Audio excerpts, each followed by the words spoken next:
everyone, and welcome back to the Cozy Corner. My name is Lee, and this is my library. So grab a mug of something yummy and settle in for some talk of books.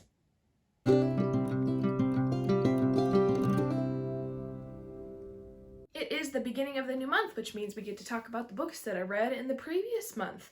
July was a quiet reading month for me. I only read 3 books in total, or I should say finished 3 books. I've been reading these books for quite a while, with the exception of one.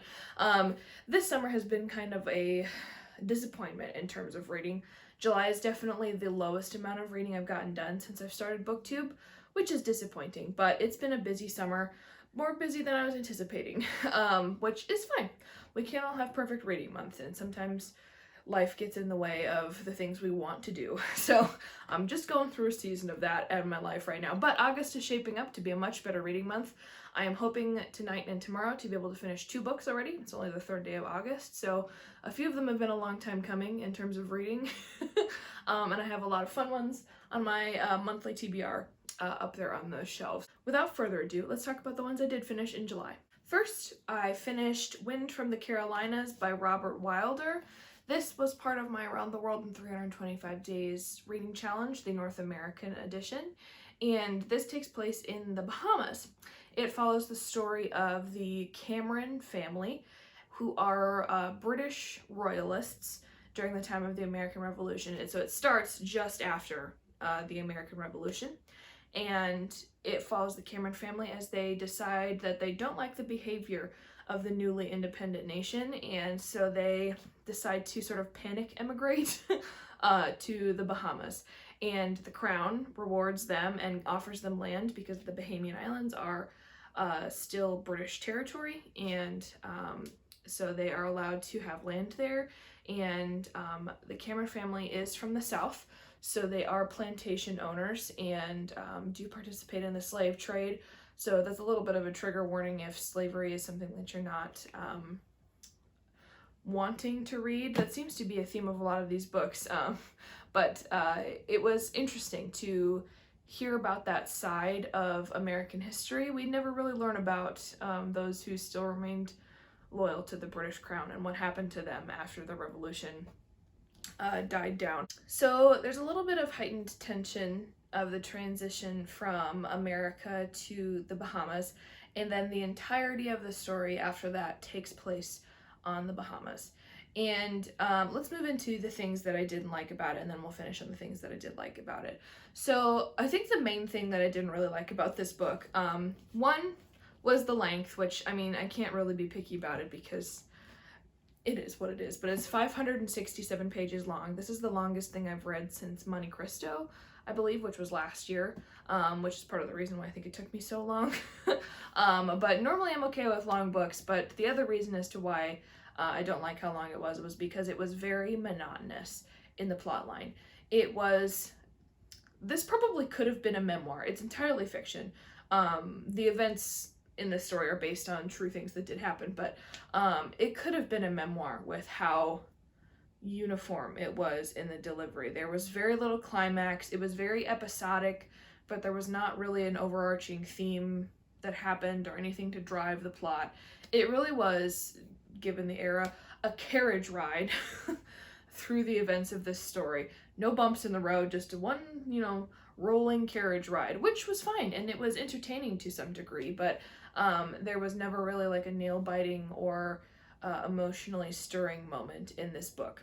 But I think on the whole, apart from that, there really wasn't anything in terms of content that I was strictly opposed to. I didn't really have any glaring plot holes. It just didn't excite me all that much. And even when I got to the end, it literally was just like a smooth, it wasn't like an abrupt stop or like a cliffhanger. It literally was just like, and if we didn't stop the book here, we would probably keep going for another 567 pages of this one family's history. There was a little bit of a full circle ending, but nothing to excite me. I literally finished the book and was like, oh, it's done. So this definitely, I think, was probably one of the more boring reads that I have read this year, which is fine. They can't all be exciting. It really is an interesting piece of historical fiction. And that's the part that one of the main parts of what I enjoyed about this book. is that it covered a lot of history. 7 generations of one family covers a lot of time. Here is the family tree, and yes, it does start up here with Ronald Cameron, who is the patriarch of this family, and goes all the way down to Cameron Raleigh and his 2 daughters, who is sort of the last generation of this story. It talks a lot about the neglect of the British colonies and how the territories that they claimed were really underserved and underdeveloped, but they were meant to be strategic in terms of war, and beyond that were pretty much left to fend for themselves. So not only were these white colonists coming in and completely destroying the natural order of the people who lived there, they were uprooting all of the agriculture and attempting to rebuild the agronomy of America in a place that would not house that, and were demanding things from the crown, and the crown was not willing to give them. And so there was a lot of tension between the government that had been placed in the Bahamas on behalf of the crown with the people from America and England. It was a whole mess, and the complete gluttony, if it's the only word I can use to describe that kind of land grab that countries like Britain did in that time period, of taking a land, completely wrecking its natural order, and then just abandoning it when people wanted to develop it and make it beautiful again. It talks a lot about part of the Cuban Revolution, not the big one around the Cold War, but the overthrowing of the Spanish rule in Cuba, or the attempt to do so. A few of the members of this family became gun runners and people smugglers to help the Cubans with their coup of the Spanish government. There is a talk about the struggle of trying to grow American crops in the Bahamas, which did not work, with the exception of, I think pineapple was one of the big ones, but like the cotton and the tobacco would not grow with it except for small amounts. They talked a lot about the trauma in terms of the sociological impact that it can have on the native people when employment by slavery happens in those areas, and then all of a sudden slavery is eradicated and these people are meant to go make a life for themselves, and they can't, because the only stability they've ever known is being subjected to that kind of employment. And part of the reason why I was really interested in doing this challenge is because I took a class in college called Literature of the Developing World, and in there I read several books about countries that had been nearly devastated sociologically by the tourist trade. And it is why I will never take a Caribbean cruise. I have no interest in supporting a venture that profits off of the historical destruction of native living. And it's part of the reason why I enjoyed reading about this, because again, it talks about the struggle of what happens when we colonize. And America isn't free from guilt in this. Obviously, we have our own reparations to make in terms of that, but I am fascinated about that subject and the hand that we all played in it. So that is part of the reason why I'm giving this book 3 out of 5 stars. In terms of plot and format, it was not the most exciting, but it was a really interesting deep dive. It's funny because it's all about the ocean, into aspects of history that I didn't know a whole lot about.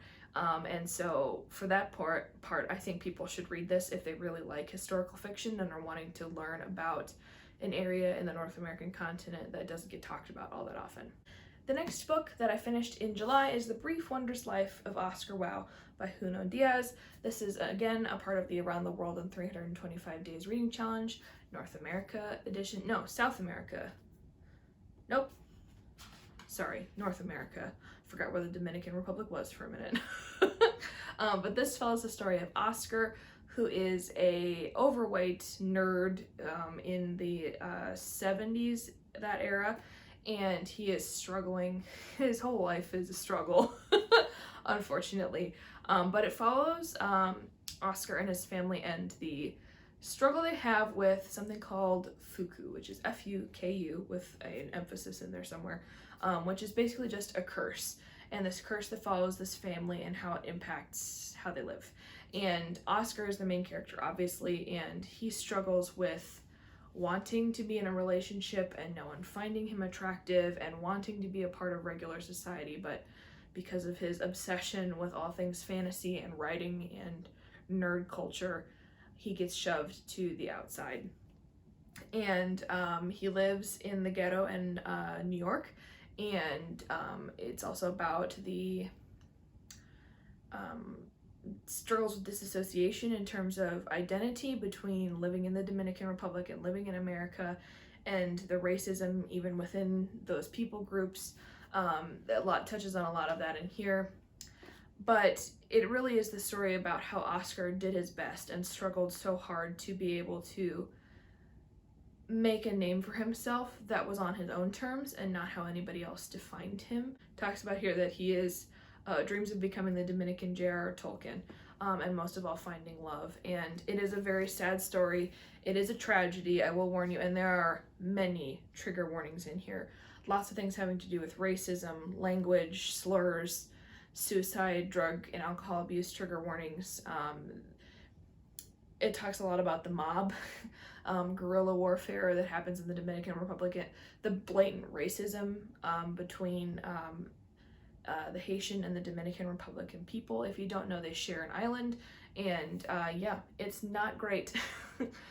So there's a lot of content in here that is hard to read. That's one of the things that I didn't like about this book, and why I didn't give it as high a rating as it is, which is completely up to personal taste. It is nothing against their quality of writing that is in this book. It's what prevented me from giving it 5 stars, because it's hard for me to read and it's hard for me to process that kind of material, but it is a great story. And so that's really the only bad thing that I can say about it, is just don't let your kids read this until they're adults and can fully think for themselves. I have never read anything by Junot Diaz before, but it is very clear as to why he won a Pulitzer. It's incredible writing, and one of the things that I really liked was that it was full of footnotes of his explanation of Dominican Republic politics, and his commentary on the horrible dictatorship that has held that land captive for so long, over so many decades. And it talks a little bit about the American occupation of the Dominican Republic and the crucial roles that it played in a lot of people's strategy in terms of things like the Cold War. It, again, like the Bahamas, is a place where you don't really realize how instrumental it was or how abused it was over eras of history until someone says, this is what you did to us. And so that part also was hard to read, but I love the care with which he took to explain the background. He will interrupt the flow of the story to say, here's some commentary about this dictator, or here's what happened when America did this, or when Europe did this. And it adds a whole lot of life into the country of the Dominican Republic. I also really loved the byplay in terms of the generations of this family. Kind of like The Blind Assassin, which I read several months ago. I think, was it January? It was a long time ago. It cuts between eras of the family, and it follows different members of the family. So it follows Oscar and his sister Lola and their mother and her journey in the Dominican Republic, as well as their grandmother, and again, the trauma that comes from this Fuku curse and living under the pressures of an unstable government. So that was really interesting to read. But mostly I think the biggest thing that I took away from this book is how weirdly connected I was to Oscar. He is a huge nerd, and so am I. But his thoughts about who he was and himself, and his view on love and wanting the world to accept him, resonated a lot with my younger self when I was his age, when I was in college and first sort of stepping out into the world as an adult who is supposed to be able to take care of themselves. And I read a lot of his internal dialogue, and I was like, yep, that was exactly me in that stage of life. And he's an avid writer and imaginator. That's not a word, but I just made it up. And I connected so much with Oscar. Not so much the darker parts of the things he struggled with, but just his inherent personality. And I think that's part of the reason why I enjoyed this book so much, because I was rooting for him so hard. and I felt his pain, and I cried with him, and I laughed with him, and I enjoyed life with him, and I struggled with him. And that hasn't happened to me in a while, where I felt that deep a connection to a main character. And so I did give this book 4 out of 5 stars. It is an exceptional piece of writing, clearly indicative of a author who has the perfect combination of commentary and skill in delivery, but be warned, it is very dark. There are a lot of trigger warnings, but it is well worth the read if you are in a frame of mind where you are able to handle that. And the last book I finished in July is In 5 Years by Rebecca Serle. This is a fairly recent publication. I want to say it was 2019. I'm pretty sure it is, because, oh, excuse me, 2020. new, because this is one of the picks from the Elite 8 from my book March Madness. Yes, that's right, I should have read it way back in April, but I didn't. But this book, when I was doing book March Madness, I had said that the Elite 8 would be my TBR for April, and I am still halfway through finishing those. But this was the last one that I just finished. And this follows the story of Danny, who is the picture of perfection in terms of her 5-year plan. She knows exactly what her life is going to look like, and she has everything planned out, timing. She's met the man of her dreams. She's engaged to him.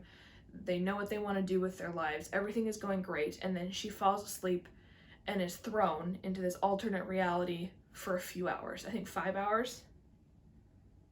No, actually, I think it's just an hour. She's in this alternate reality, and she is with another man, and she has a whole different life, and she doesn't understand what's going on, but she has this connection with this other man, and then she wakes up and she's back in her regular life, and she has to deal with the feelings of this life is supposed to be perfect, and yet something is missing. And that's just this little snippet you get in the back of the book. It actually is so much more complicated than that, because it follows the story of her and her best friend, and the sort of tragic events that happen between the two of them. And she does meet the man who is in her dream, but I won't spoil anything about how he factors into her story. It was really interesting. I read this, I think, in a day total. I don't think it was a full straight 24 hours, but it was very quick. And it kind of got me out of a reading slump, because it was short. And after I finished Wind from the Carolinas, I was like, I do not want to pick up another saga. And so I picked this one up, and it was just the perfect sort of fast-moving romance that I wanted to sort of cleanse the palate before I moved on to something else. I did like that it was very fast-paced. I moved through it quickly in terms of, if there were plot holes, which there might have been a few, they didn't interrupt the flow of the story. So the way it is moves really quickly. I really like Danny. And I like her as a person and her sort of self-revelation. I liked her honesty about her friendship with her friend, and recognizing the differences between the two of them, and the struggle she has with it not being, the perfect friendship. And I liked the descriptions of her setting. I thought that was really vivid. I was never lost in terms of placement in the story. The attention to detail in the setting was really nice. And on the whole, I liked the honesty in this book, because it talks a lot about the processing of wanting to be in control, and obviously you can't do that all the time in this life. It's impossible.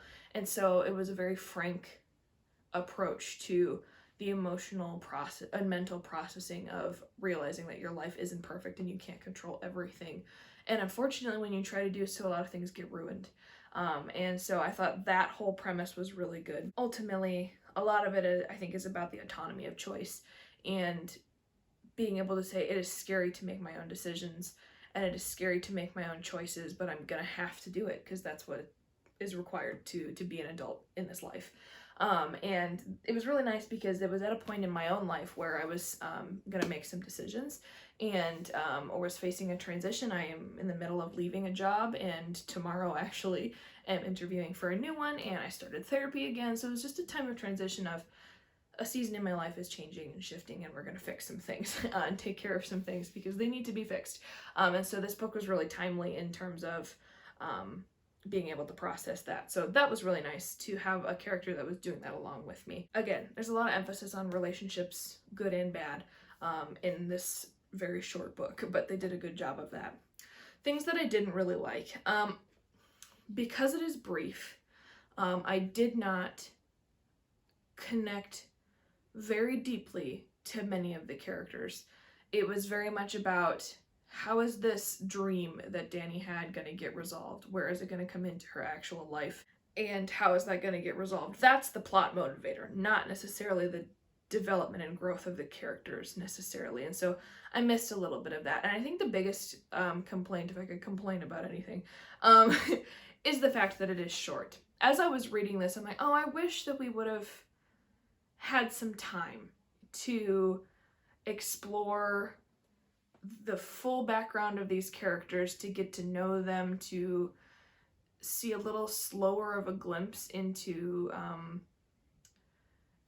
basically we would get these explanations of the relationship in a very brief, like, paragraph long history, and I was like, no, I want to experience what would lead the modern day character to make these assertions or realizations about their relationship. I want to see it backed up in the story. And so I think it's great the way it is, but I think this actually would have been a really cool book if it was a regular novel size. If, you know, it was 300-ish pages and we got a little bit more lengthy explanation and time to sit in the character development, because it is the one thing that I think is lacking the most in this book. And because of that, I could recognize where there were some plot holes. I'm like, oh, it's a little bit too easy of an out because this needs to happen, not necessarily because the reader agrees that it should happen, if that makes sense. And I thought the plot twist at the end of what happens with the dream, I think was good, but because this book is so short, I'm not sure if that was the best execution of it. That's my own opinion. And there was also one relationship in this book that I did not like, and I don't think was very believable. It is a trope that happens a lot with grief, in terms of that relationship. I'll give you that hint. But I personally did not find it very believable. Anyway, so I'm nitpicking when it comes to that. But on the whole, I think, while I enjoyed this book how it was, I really would have liked some time to be able to see those relationships develop and to see a little bit more of maybe the neuroses of Dani in terms of needing her life to be perfect. But it's a great book. I'm giving it 3 out of 5 stars. Obviously a lot of people liked it. It was part of Book March Madness. It was very popular. It was part of the Goodreads Choice Awards for 2020. I don't think it won in its genre, but it beat out a lot of others. It was a great read, short, it cleansed the palate, and ultimately, sometimes you need those books, you know, get you out of a reading slump. So there we have it. Those 3 books that I finished in July. I have a whole bunch more that I was reading in July, but I just never got around to finishing them. Those were just the 3 that I managed to check off my list. Like I said, I'm hoping that August is a more productive reading month. I am actually going to finish up this video and try to finish 1 book this evening. So have you read any of these books? Let me know down in the comments. Have you read anything else by these authors? Do you agree with me on my critiques of In 5 Years? Did you like it? Tell me your thoughts. I would love to have good conversation in the comments. But if you enjoyed this video, go ahead and give it a like and subscribe to my channel. It really does help me out and let me know what you guys want to see. As always, a huge thank you to the friends and family who have readily supported me along this journey. It truly means the world to me, and I can't wait to see what's on the next page. Cheers.